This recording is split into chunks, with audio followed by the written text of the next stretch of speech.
नमस्कार छात्रों। आज हमारे जो तीसरे दिन की क्लास है समय तथा कार्य वाले सवालों में हम देखते हैं पार्ट फर्स्ट में जो हमने सिंपल सवालों को सीखा था और पार्ट टू में हमने क्षमता वाले सवालों को सीखा था।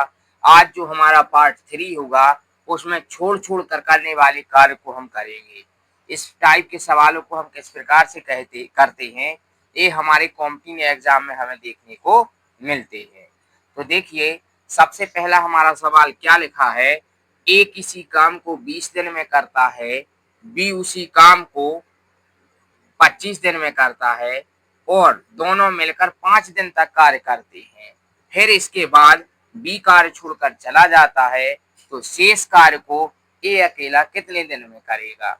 क्योंकि सवाल हमने शॉर्ट लिखा है, ए किसी काम को 20 दिन में और बी 25 दिन में, तो यहाँ पर हम लिखेंगे कि ए किसी काम को 20 दिन में करता है और बी किसी काम को 25 दिन में करता है।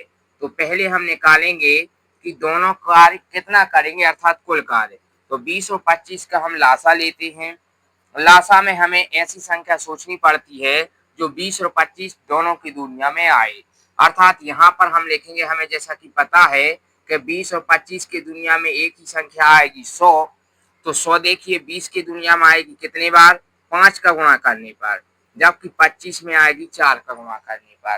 तो 20 पंचे 100 हो जाएंगे और 25 चौके 100 हो जाएंगे। क्योंकि सवाल में दिया है कि दोनों ने मिलकर 5 दिन कार्य किया, मतलब यहाँ पर जो है हम इनको मिटा देते हैं, इनका हमारा काम समाप्त हो जाता है। ए को जो हम लिखेंगे ए धन बी, पहले यहाँ पर कार्य करेंगे। इस टाइप के सवालों में हमें यह चिन्ह बनाना होता है। पहले हम ए और बी से कार्य कराएंगे, फिर जैसे कि इसमें लिखा है बी कार्य छोड़कर चला जाता है, तो पहले ए और बी यहाँ पर 5 दिन कार्य करेंगे, अर्थात यहाँ पर हम 5 डे लिखेंगे। और जब यहाँ पर 5 दिन बाद बी कार्य छोड़कर चला जाता है, अर्थात यहाँ पर बचेगा अकेला ए। अब ए कितने दिन में करेगा, इसको हम बाद में करेंगे। पहले हम देखेंगे कि हमारा संपूर्ण कार्य कितना है, 100 में से आप देखिए ए और बी एक दिन का कार्य होगा, इनका 5 और 4 9, अर्थात यहाँ पर जब हम गुणा करेंगे, देखिए ए एक दिन में 5 करता है, बी एक दिन में 4 करता है, अर्थात दोनों जन एक दिन में 5 और 4 9 कार्य करेंगे। तो हमें कराना है इनसे 5 दिन कार्य, अर्थात 9 पन्ना 45 होंगे। 9 पन्ना 45 काम यहाँ पर हो गया है। ए के लिए अब जो बाकी कार्य बचा वो 100 में से हम घटा के लिखते हैं, अर्थात हमारा बचा 55 काम, और 55 हमारे लिए केवल ए से कराना है। चूंकि ए एक दिन में 5 कार्य करता है, इसलिए हम यहाँ 5 का भाग दे देंगे। तो यहाँ 5 से कट जाएगा, 5 एकम 5, 5 11 55, अर्थात हमारा सही आंसर जो है 11 दिन होगा। इसमें सवाल को दो टाइप से पूछ सकते हैं, या तो पूरा कार्य कितने दिन में हुआ, तो 5 यहाँ के और 11 यहाँ के जोड़ के बताते हैं। कुल दिन 11, कुल दिन होंगे 16। और यदि ये अकेला यह पूछा है कि ये अकेला कितने दिन में, तो इसका हम राइट आंसर 11 बोलेंगे। ठीक, एक बार फिर से देखते हैं। ए किसी काम को 20 दिन में करता है, बी 25 दिन में करता है, दोनों का लासा 100 आएगा। यहाँ पर 20 में 5 का गुणा करेंगे, 25 में 4 का गुणा करेंगे। यहाँ पर जो आते हैं तो हमें सबसे पहले दोनों 5 दिन तक कार्य करते हैं, तो हम ए और बी को 5 दिन कार्य कराएंगे, अर्थात ए और बी का एक दिन का कार्य 9 होगा, तो 5 दिन का कार्य 9 पन्ना 45 होगा। 100 में से 45 काम हो जाता है, यहाँ पर हमारा शेष काम 55 बचेगा। 55 हमें ए से कराना है, इसलिए हम यहाँ पर 5 का भाग देंगे, तो यहाँ हमारा 11 दिन आएगा। ये हमारे छोड़ छोड़ कर होने वाले सवालों में फर्स्ट टाइप था। इसके बाद हमारा इस प्रकार से दूसरा सवाल होता है, ए किसी कार्य को 12 दिन में तथा बी अकेला 18 दिन में समाप्त करता है, लेकिन कार्य समाप्त होने से 3 दिन पहले। जब इस टाइप का सवाल आता है तो देखिए क्या करना पड़ता है। ए कार्य को 12 दिन में, बी 18 दिन में, कार्य समाप्त होने से 3 दिन पहले ए कार्य छोड़ देता है, तो शेष कार्य बी अकेला कितने दिन में करेगा, इसी का अपोजिट सवाल है। हम क्या लिखेंगे यहाँ पर, ए किसी काम को 12 दिन में करता है, जबकि बी उसी काम को 18 दिन में करता है।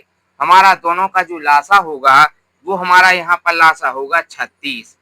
चूंकि 12 का दूनिया पढ़ेंगे 3 बार तो 36 आएगा, 18 का दूनिया पढ़ेंगे 2 बार तो 36 आएगा। अर्थात हमारा जो है, अब पहले यहाँ पर ए और बी कार्य करेंगे। ये तो हमें पता नहीं है कि कितने दिन करेंगे, तो यहाँ पर हम x दिन लिख लेते हैं। ए और बी x दिन कार्य करेंगे, लेकिन इन्होंने कहा है कि कार्य समाप्त होने से 3 दिन पहले यदि ए कार्य छोड़ देता है तो यहाँ पर बचेगा अकेला बी, और आखिरी के 3 दिन पहले जब ये जाता है तो आखिरी के 3 दिन कार्य करेगा बी। तो हम देखेंगे यहाँ पर बी जो है यहाँ पर 3 दिन कार्य करेगा, और एक दिन में बी कितना कार्य करता है, 2 कार्य करता है, अर्थात यहाँ पर 2 का गुणा करेंगे तो 2 3 6 हो जाएगा। बी के द्वारा आखिरी 3 दिनों में 6 काम कर दिया गया है, तो हमारा शेष काम जो बचेगा यहाँ पर, हम ऐसा कर सकते हैं कि शेष काम को यहाँ x ना लिखकर शेष काम यहाँ पर लिखेंगे। 36 में से 6 काम हो गया, यहाँ पर बचा हमारा 30 काम, और 30 काम यहाँ पर हुआ था ए और बी की सहायता से, अर्थात हम 3 और 2 5 को जोड़ देंगे, जोड़ के यहाँ पर भाग देंगे तो 5 एकम 5 लिखेंगे, 5 छक्का 30 लिखेंगे, अर्थात यहाँ पर 6 दिन आ गए। 6 दिन कार्य ए और बी ने किया था और 3 दिन कार्य यहाँ पर केवल बी ने किया है। यदि सवाल में पूछा जाए कि संपूर्ण कार्य कितने दिन में होगा, तो 6 यहाँ के और 3 यहाँ के दिन जोड़ के बताएंगे।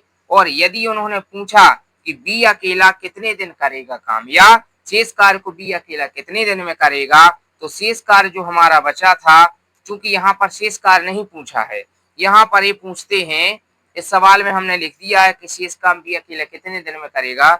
सवाल ये नहीं था बी ए और बी ने कितने दिन एक साथ काम किया, तो इस सवाल को हम किसी भी प्रकार से पूछने पर हम इसी टाइप से इसका आंसर निकालेंगे।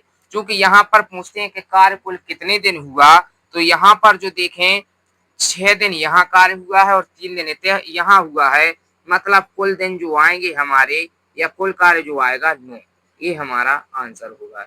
चूंकि ठीक है, अब हमारा जो तीसरा सवाल है, अब हम इसको देखेंगे। इसमें लिखा है ए किसी काम को 11 दिन में, बी 20 दिन में एवं सी 55 दिन में करते हैं। ए के साथ एक दिन बी कार्य करता है और एक दिन सी कार्य करता है, तो कार्य कितने दिन में समाप्त होगा, इसको हम करने के लिए देखें। ए पहले दिन कितने, ए यहाँ से देखेंगे, ए किसी कार्य को 11 दिन में करता है, बी किसी काम को 20 दिन में करता है, या सी उसी काम को 55 दिन में करता है। इसका जब हम एलसीएम निकालेंगे तो एलसीएम आएगा 220, आप रफ में निकाल लेना।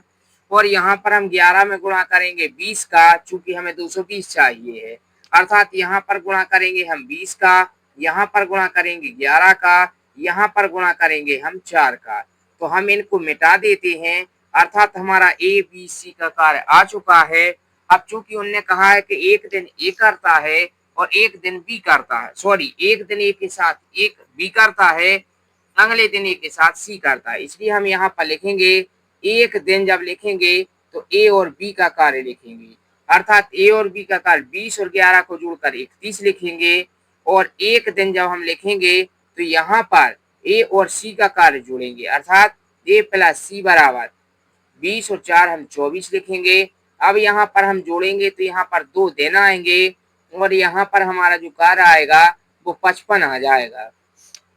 क्योंकि हमारे लिए पूरा कार्य 220 करना है, इसलिए हम यहाँ पर 55 में जिस संख्या से गुणा करेंगे, तो यहाँ पर हम 4 से गुणा करेंगे तो यहाँ हमारा 220 आ जाएगा, और यहाँ पर जब हम 4 से गुणा करेंगे तो 4 दूनी 8 दिन आ जाएगा, मतलब यहाँ पर 8 दिन में हमारा पूरा कार्य 220 हो गया। ये हमारा राइट आंसर होगा 8 दिन।